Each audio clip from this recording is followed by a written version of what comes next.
समुद्र के बीचों बीच वैज्ञानिकों का एक जहाज यात्रा पर था। सब कुछ सामान्य लग रहा था जब अचानक घने कोहरे में एक द्वीप का आभास हुआ। यह द्वीप नक्शों में दर्ज नहीं था। उत्सुकता के मारे वैज्ञानिकों ने द्वीप पर कदम रखने का फैसला किया। जैसे ही वे जंगल में दाखिल हुए, उन्हें महसूस हुआ कि यह कोई साधारण जंगल नहीं था। यहाँ हर चीज उलटी थी। छोटी चीजें बड़ी थीं और बड़ी चीजें छोटी। एक विशाल चींटी उनके रास्ते में आ खड़ी हुई। यह चींटी किसी छोटी कार जितनी बड़ी थी और उसकी पीठ पर चमकते हुए तेज कांटे थे। उसकी आंखें लाल अंगारों की तरह चमक रही थीं। जब वह चलती तो धरती हिलने लगती। यह असंभव है, एक वैज्ञानिक ने घबराते हुए कहा। लेकिन उनकी मुश्किलें यहीं खत्म नहीं हुईं। एक छोटे से हाथी ने उनका पीछा किया। वह खरगोश जितना छोटा था, लेकिन उसकी सूंड से धुएं की लपटें निकल रही थीं। अचानक एक सांप जैसा लंबा शेर रास्ते में आ गया।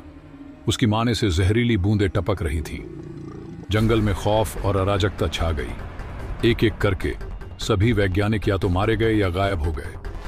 अंत में केवल गौरव बचा, जो किसी तरह एक गुफा में छुप गया। गुफा में उसकी मुलाकात एक अजीब से प्राणी से हुई, एक चींटी जैसा दिखने वाला डायनासोर। भाग जाओ यहां से, डायनासोर ने चेतावनी भरे स्वर में कहा। गौरव हैरान रह गया।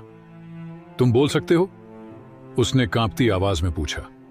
गौरव ने पूछा, इस जंगल में ऐसा उलट पलट क्यों है?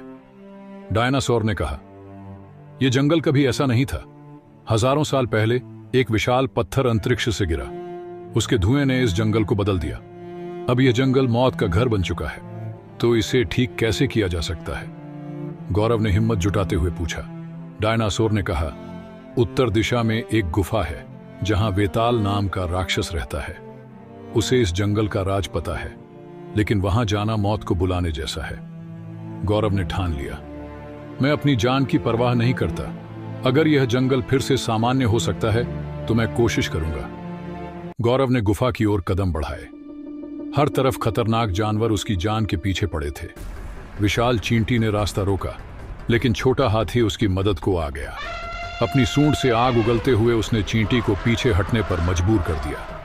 जैसे ही गौरव ने राहत की सांस ली, एक पहाड़ जितना बड़ा सांप उसके सामने आ गया। उसकी फुफकार से पेड़ों की टहनियां टूटने लगी। तभी आसमान से उड़ता हुआ पंखों वाला बाघ आया और गौरव को उठाकर बचा ले गया। गौरव आखिरकार वेताल की गुफा तक पहुंच गया, लेकिन वहां जो देखा, उसने उसकी आंखें फटी की फटी रह गईं। गुफा में वेताल एक छोटे बच्चे में बदल चुका था। बच्चा चिल्ला रहा था और इशारे कर रहा था।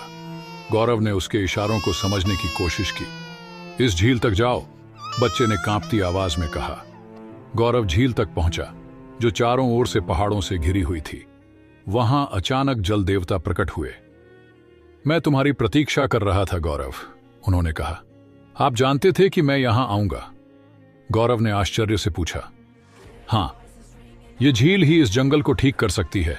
इसे नदी के रास्ते जंगल में बहा दो। गौरव ने जल देवता के निर्देशों का पालन किया। झील का पानी धीरे धीरे जंगल में फैलने लगा। जैसे ही जानवरों ने वह पानी पिया, उनका रूप बदलने लगा। विशाल चींटी छोटी हो गई, छोटा हाथी बड़ा और शांत हो गया, और जंगल पहले जैसा सुंदर और शांतिपूर्ण हो गया। गौरव ने जल देवता का धन्यवाद किया।